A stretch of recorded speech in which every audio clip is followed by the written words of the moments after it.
I think Florentino Perez has always had a very kind of well managed image in the sense that whenever he makes a press appearance, it's always been carefully articulated, carefully planned. What he said has almost always kind of been on message, and he's not really given to these kind of media appearances. As he pointed out quite a few times, he's been in charge of Real Madrid for 26 years across these two spells, and this is the first time we've seen anything like this. He turned up 18 minutes late to his own press conference, spent 21 minutes mostly attacking the press and targeting specific journalists, getting into arguments with some of them, and did 40 minutes of kind of questions with them, where it kind of felt more like a bar debate as opposed to a press conference from the most powerful man in Spanish football, many would say.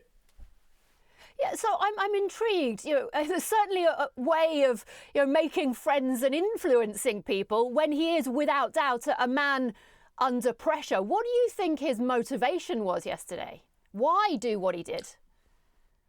It's a very good question. And I think the kind of effort was to provide a little bit of a smokescreen as to the kind of sporting failures for Real Madrid. Obviously, a second season without a major trophy, this season trophyless. And also to kind of to challenge anyone who wants to kind of, in his words, take power from him, to make it clear that he is still the main man at Real Madrid, and anyone that wants to kind of take him on is going to have a hard job. But in essence, I think what he did was kind of show a form of weakness. Why did he come out and do this? It's got to be because he's feeling threatened, or at least weaker than he has in the past, and more so than I think any time in his two spells, apart from the time he resigned in 2006. Florentino Perez is the one being questioned by all of the media and saying, well, these decisions are going wrong. We've had three managers that haven't worked out. We've had a group of players for 2-3 years now, and we're not seeing the results that we expect. So the kind of finger of blame is being pointed at Florentino. And I think this was a bit of a response to that.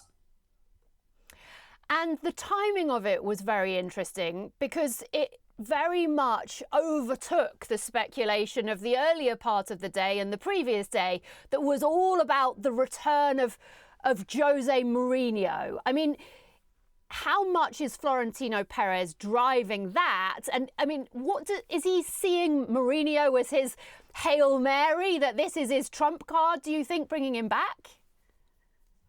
In a certain sense, yes. Mourinho was the person that Perez turned to when things were darkest, in inverted commas, in his second reign against Pep Guardiola's Barcelona, trying to bring them down. And Mourinho has been one of the few, if any, managers that I think Perez has really trusted. He kind of gave him the keys to this Real Madrid side. He let him take big and sometimes painful decisions over kind of squads. So I think Perez is going back to what he thinks works. But Mourinho has obviously been in the game for 15 years since he left Real Madrid, and he hasn't had the most success. And I think most people are seeing this as sort of as you say, a Hail Mary. There's a desperation in it, in the sense that because we've tried Carlo Ancelotti, who he himself has described as the greatest manager in Real Madrid's history. We've had Xabi Alonso, who many expect to be one of the best managers in Europe. And Álvaro Arbeloa was a bit of a sitting duck, but he is a third manager where this hasn't worked. And what is it that Mourinho can bring to this beyond kind of his personality? That's what people are kind of searching for. What is the rationale behind this decision beyond kind of former success, personality, and what Florentino Pérez has with him as a relationship? I know you use Arbeloa in the past tense there. What do you know in terms of where we stand with Mourinho and the reality of the situation as things stand? Yeah, so far we know that Mourinho has a 3 million release clause in his contract at Benfica, which, if activated, expires on the 26th of May. So that gives us about 13 days to wait to see if Real Madrid do that. Álvaro Arbeloa has been deflecting questions on his future for the past kind of few weeks, and it's very much understood that he won't be in charge next season. And fundamentally, normally we get kind of a raft of names linked to the Real Madrid job or the Barcelona job. We've had some of those, but no kind of real strong links beyond Mourinho. And Mourinho, again, very much, it seems to be coming from the top. This is Perez's choice. I think there's certainly at least a desire to put out a narrative that Alonso before him was kind of suggested to him. He was kind of advised to appoint Alonso, and Mourinho is kind of the choice that Perez would really like to go back to.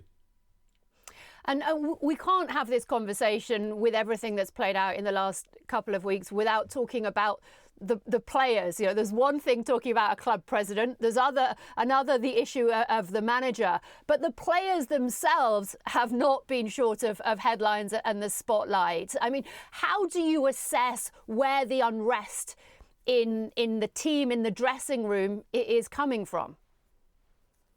Yeah, fundamentally, I think if you look at it, obviously the major headline last week was the fight between Aurelien Tchouameni and Fede Valverde.